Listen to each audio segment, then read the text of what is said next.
Salutations and welcome to Basic Public Speaking. I am your professor, Christy Thomas, and this is another little lesson video to go along with the foundations of public speaking. And this is where we're going to talk a little bit more about the background. And by the background, I'm going to talk about the founding fathers or the founding figures in public speaking.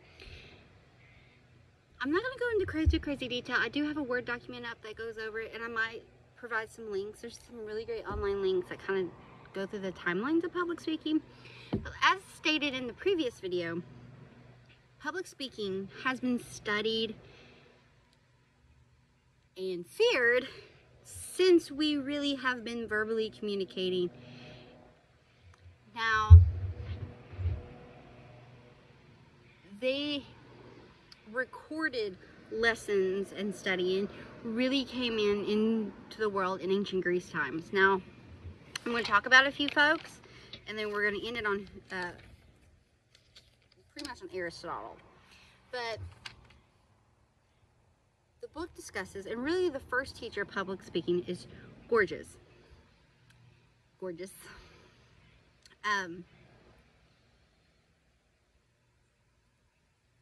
He taught various subjects, philosophy and oratory, which is public speaking in modern lingo.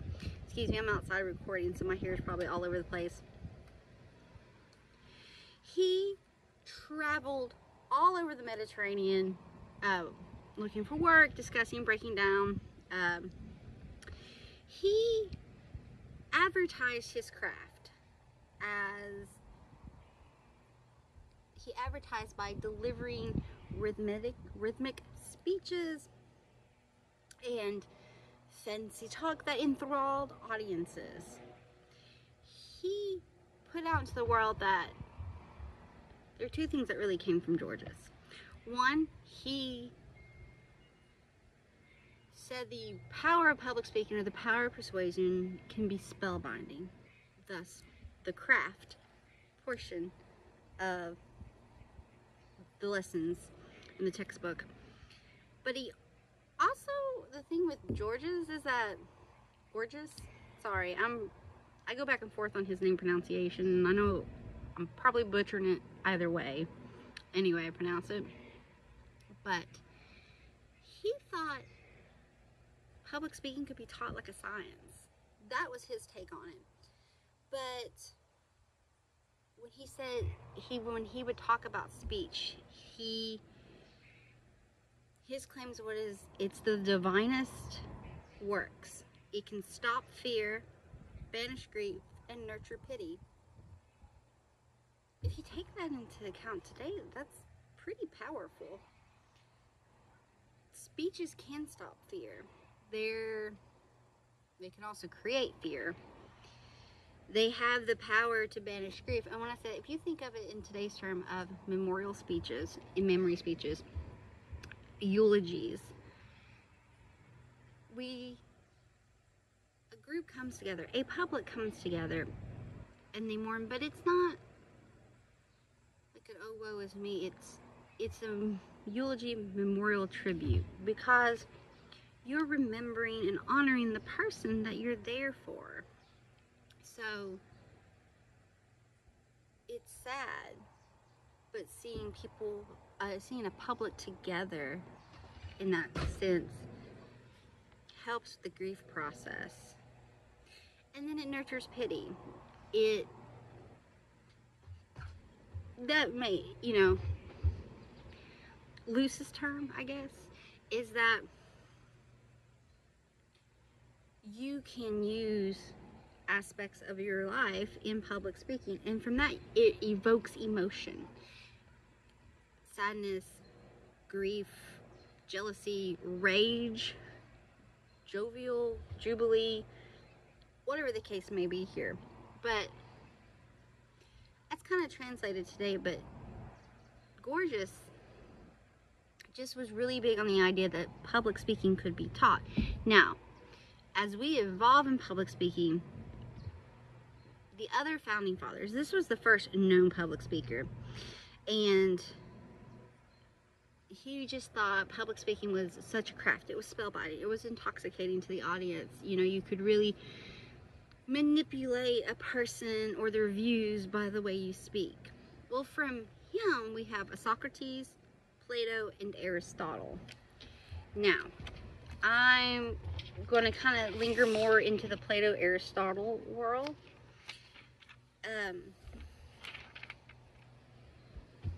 Because public speaking in the formal sense evolved from Greece. So many studies have evolved from our Greek founding fathers. But in ancient Greek times, only wealthy, powerful men could speak publicly. And these elite folk are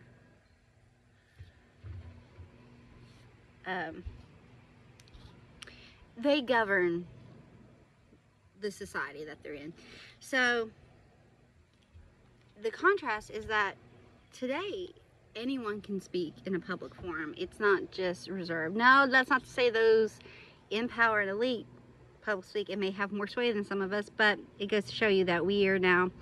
And it kind of chimes in at the beginning of the foundations, is that public speaking thrives, survives in a democratic world, in a democratic society. Because if you go to a country that is a form of dictatorship, you don't have the freedom of speech that public speaking gives you, because, as stated in the previous video, public speaking can entice and incite and enrage and evoke emotion and make people want to rise up and take action or stop,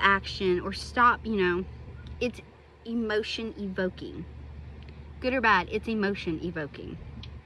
So,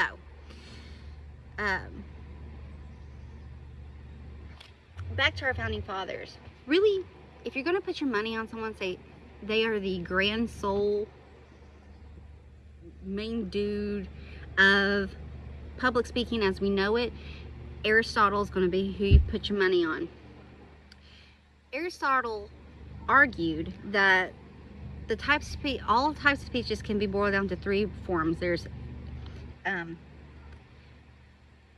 deliberative, which is political, which is persuasive, forensic, which is judicial, which also kind of falls under persuasive now, and then there's epidectic, which is celebratory. Now, let's break those down and what those mean, and kind of give an orientation to current.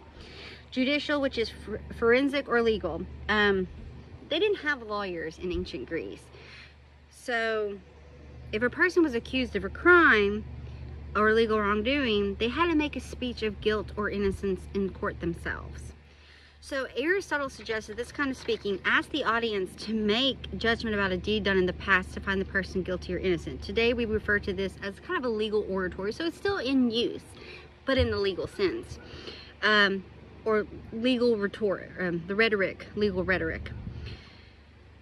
It's certainly its own genre now, but it still falls under persuasive speaking, because persuasive speaking boiled down is just where you are trying to convince an audience to start or stop an action, or to realign their beliefs, attitudes, or values to what you want them to, or what you believe, or what you feel is just.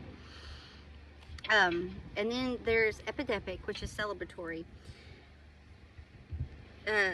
Aristotle and his contemporaries, celebratory speaking, also known as ceremonial speaking, refer to the forms of speeches that praise or blame someone or something. So speeches at funerals or weddings usually praise the couple or the deceased. Speeches at events. So today that would be like rally for a sports team or a political event that may focus on an unworthy opponent. So it would be, go UK beat Cardinals. Bengals beat the Chiefs. Reds beat the Marlins. That's what we're talking here. To Aristotle, celebratory speeches did not ask audiences to do anything, but sought to amplify beliefs, attitudes, and values. it's really to strengthen the community bonds and celebrate the present moment, which very much is still intact and celebratory today, and kind of informative. There's a line. And then last is the deliberative or policy. This is the most important speaking genre for Aristotle and his peers. It concerns persuasive argument, really deliberating on what folks should or should not do. So this is where Aristotle posed that it's based not on what the speaker says, but the intentions of the speaker. And the way I can put that is there have been some public speakers and leaders, decades past, who had a charismatic public speaking persona, but whose message was not for the greater good, was not of kindness and community. Or, you know, think of cult leaders. They're charismatic. They get all these people to follow them.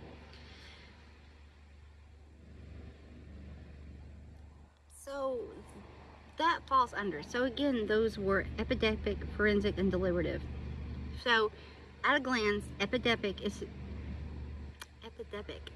speaking to celebrate community. So think about like a funeral orientation or a wedding.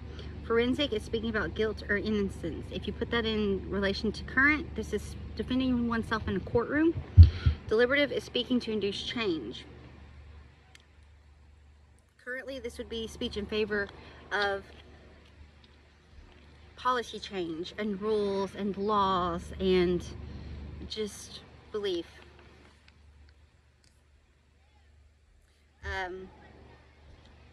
And it kind of just breaks down to the genres of the times, but I really just wanted to discuss a little bit about Georges, and then how I didn't really talk about Plato or Isocrates, but Aristotle, because Plato taught Aristotle, and Plato had a lot of the same ideas as Aristotle, but Aristotle was the one that came forth and said, it's not the message, it's the sender, it's the speaker themselves, and whether it's good or bad.